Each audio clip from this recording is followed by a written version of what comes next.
Hello everybody, welcome to our YouTube channel. In this video I'll show how to delete Instagram professional dashboard or Instagram professional dashboard delete. So let's see how to do that.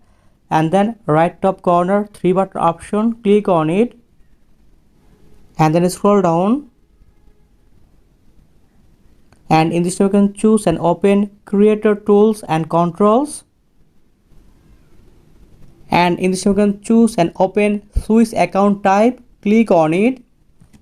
You can see two options, switch to business account and switch to personal account. You can choose switch to personal account. Click on it, and in this you can choose switch to personal account. Click here. You can see in this time I can easily delete my Instagram professional dashboard.